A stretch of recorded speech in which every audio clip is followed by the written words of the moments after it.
Here I'm on the Whitby, been doing a little bit of work, got a splitting headache, not feeling too good, so haven't worked too hard today.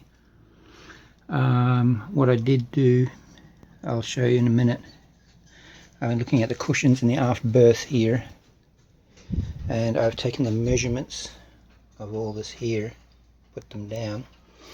Now, I personally would like to see, because we've got this, if you go, you see this, it ends here, right? And this piece here is removable. It doesn't have to be removable, I don't think, because all it does is give you extra access to the next shelf down. I mean, we can leave it removable, that's fine. I don't have a problem with that.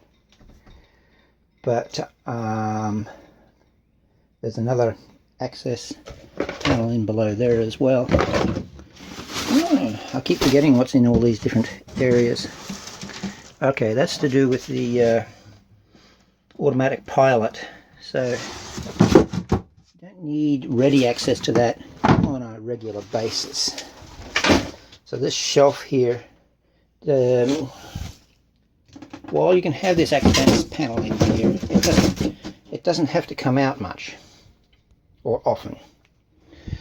I personally don't think we need a separate cushion to do all this. It can be just one piece of foam that splits through the middle here, so you can get to each half of the access, the storage areas underneath here.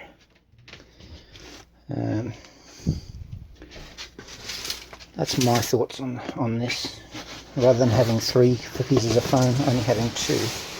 That access there is for the steering of the boat, so again, you don't need to get into there on a regular basis. So whether you have 2 pieces of foam or 3, I don't think is that important. Your regular access is going to be in here, because in that one there's scuba gear, and on the other side, wherever we decide to put in there. And that would be stuff that you'd store that you don't need to get to often. Now, when it comes to the size of the bed, I honestly believe that we can extend this line here. I can then put a mount bracket along there and on the other side here, and we could extend the length of the bed, or the width of the bed, all the way out to this wall here. And so we would add an extra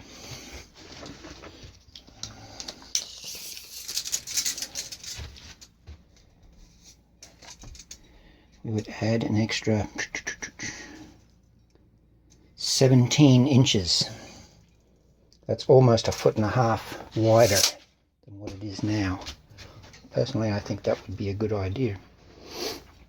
And I would make it so that the panel in there can be removed and slid underneath here out of the way when necessary. Of course, with it being 18 inches access, the door will only open this far on here, which isn't enough for me to get through. So that is a technical issue that we'd have to have a look at to getting into the aft head. But I do like the idea of extending the width of the bed out to this line here and adding an extra 17 inches there right across. I mean, it's quite big now. When I lay down on here, I lay with my head on this pillow, and my feet do not reach. They're still a good 1.5 feet to 1 foot to 1.5 feet off that wall there. So there's a lot of room on this bed, and that's with me laying through here, of course. If I lay out here even further, I've got even more room, and the width of this is such that it's about the size of a double bed width-wise, but with this extra 17 inches here, that'll make it close to king size. I think we would like that. It's a thought anyway. So We'll have a look at that later after we just work down a design. Now, coming back through here, I picked up,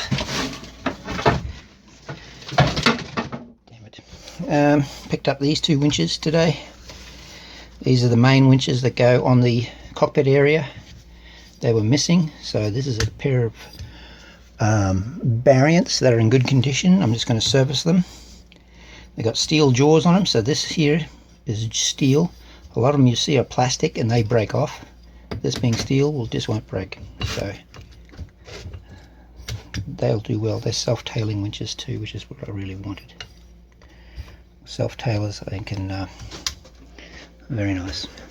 The other thing I did today, ouch, hit my head. Yes, I hit my head today.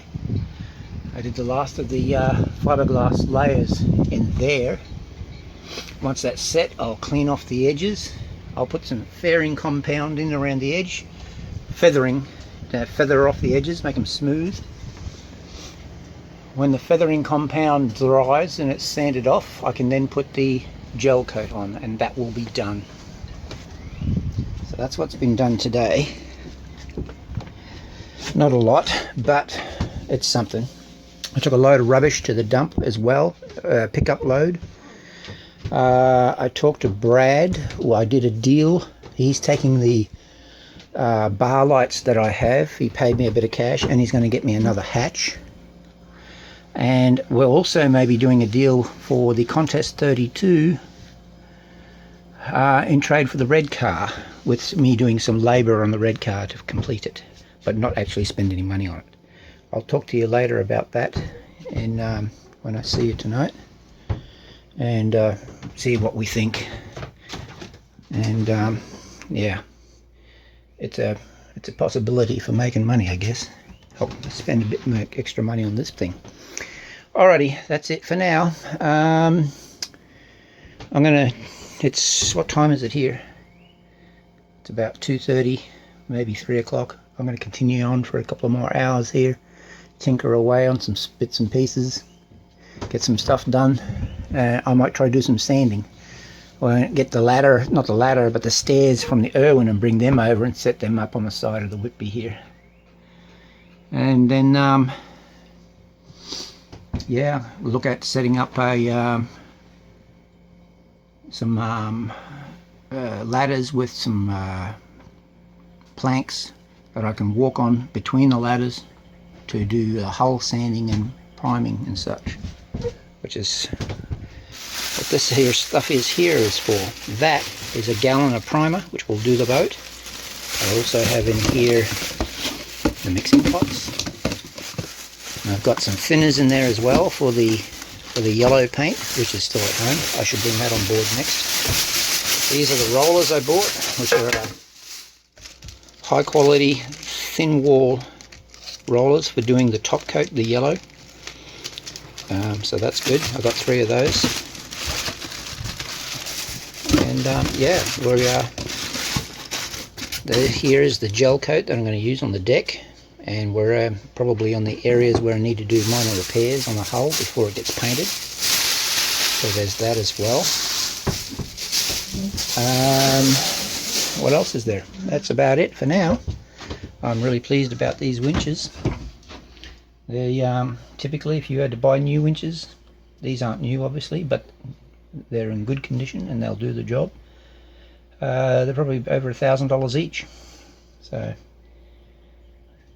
did a trade, got them.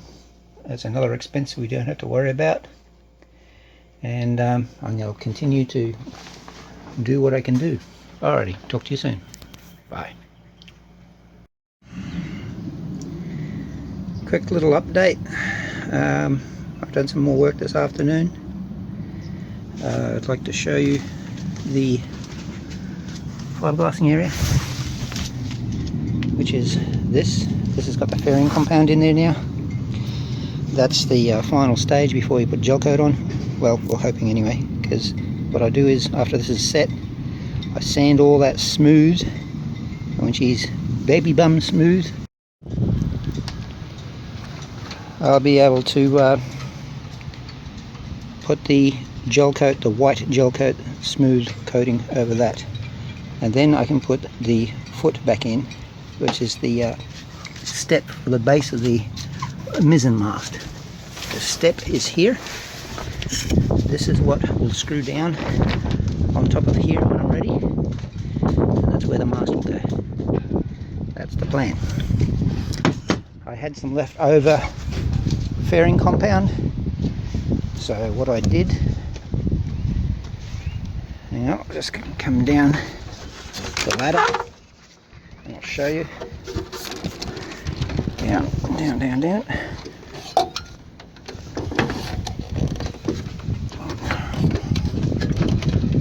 Getting tired of using the ladder.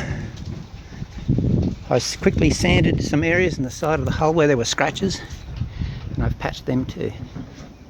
So that can be sanded smooth as well when I start sanding the boat hull, which I won't start today. I've got to set up some sort of trestle system like this. If you see this boat here, which is not as high as mine, it's got trestles, so you can stand up on here to work up on there. So I've got to set that sort of thing up on my boat, which is even taller, because I can't reach up there from the ground. And I should have thought of that before I left home, because I've got some freestanding ladders I could have used to do that, but and some planks of wood. But oh well, not to worry. I've still got a fair bit done today. I wasn't really up to doing a lot, but I got some stuff done, so that's the main thing. So yeah, we are making progress and we are getting stuff done I wasn't really thinking I was going to do today. Oh, it's still wet. It hasn't fully dried yet. So yeah, once that's fully dried I can sand it smooth. Most of it will come off. It'll just be filling into the scratches themselves. There are some mild scratches I'll still have to do. That there, that's not really a scratch. That'll come out with the sanding. Oh, there's a little bit of a scratch right there. Just here, just little spots that I'll have to touch up as we're sanding the boat hull. But it'll happen pretty quick. Alright, that's the final update. I'll attach this to the first video and get to see it all in one go. Alright, oh wait, I'll show you also. I picked up this hot water tank, 6 gallons. I'm not sure if we'll use it or not. I'm still thinking we should go new. Put one in the bilge. So it's there. And yeah, alright, take care.